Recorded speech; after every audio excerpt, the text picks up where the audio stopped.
The health minister says state hospitals can't cope with the stream of stroke patients. Once you are in that stage, they see a burden rather than, and when they start isolating them, it's because they are running away from responsibility, from burden. In many cases, they believe the state must take over. And there are those who are deteriorating every day. When you go see them, you find it's a disaster. Just because there is no support. George Scola was first exposed to the stigma faced by stroke survivors in 2010, 2 years after he'd had his stroke. He walked 2,500 kilometers from Messina to Cape Town to alert people to an impending crisis. The program was to walk for 3 days, rest for 2. And on the rest day, I would go in to visit stroke survivors, hospitals, clinics, and create awareness about stroke. But I was the one ended up being taught a lot about stroke in rural Africa. That's when I realized that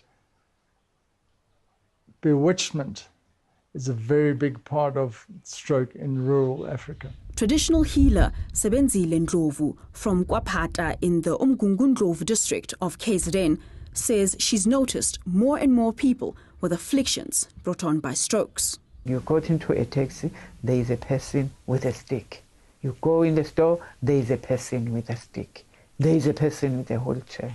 It's starting to be a bigger number of people now suffering. She doesn't entertain the story of witchcraft. If I say as a healer you are bewitched, who has bewitched you? Now you are suspecting everyone, making this person to be isolated, which is not good for her or him. Health Minister Motsoaledi says traditional beliefs need to be taken into account. I come from a rural area. Be a few cases in rural areas, and that I need to concede, that they don't believe things can happen naturally. If anything happens to you, either somebody is responsible or is a spell cast on you. Stigma made Pume withdraw from the world. I was ashamed, but I wasn't sure why I was ashamed, because I hadn't done this to myself. But I was ashamed.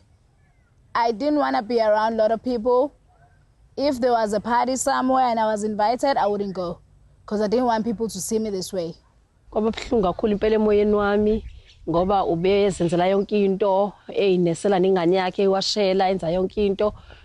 was able to walk again, when walking around in the community, I would see people whispering, I would just tell they were talking about me. Someone said, maybe it's in your head, maybe you just feel insecure.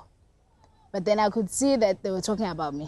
These are all things that you have to learn to adjust to, okay? Because post-stroke, you are the same person, but things change, okay? Your situation, people and how they would tolerate you.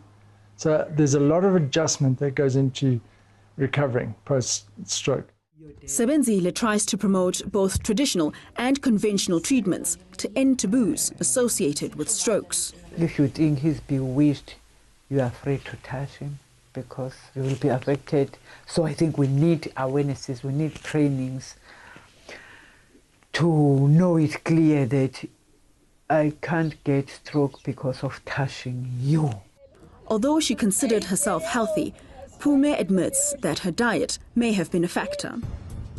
She says she consumes 2 liters of cool drink every day, even when she was in hospital recovering from her stroke. In terms of food, I don't eat much. But when I do eat, there's gotta be meat there. Fried chicken, preferably. And there's gotta be a Coke there. Sebenzile thinks older generations who eat freshly grown rather than processed foods are living longer, healthier lives. I think food has got something it's doing. We are not doing it right.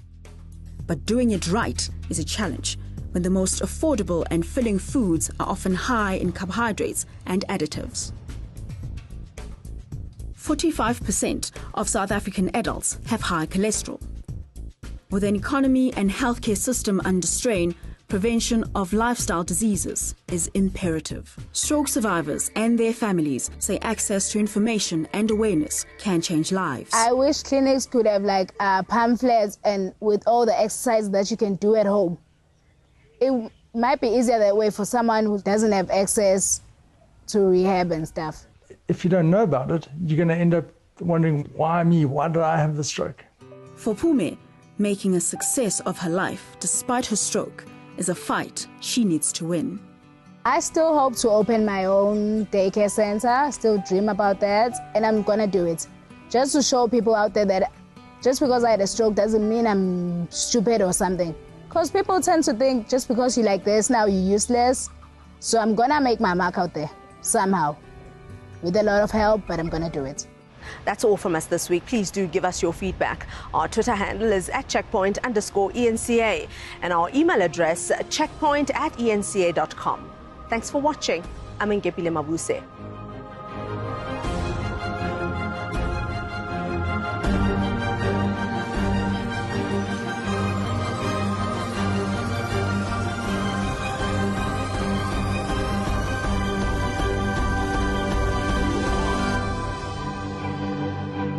You can watch previous Checkpoint episodes on enca.com as well as on YouTube. Subscribe to the ENCA YouTube channel and click on the Checkpoint playlist to watch.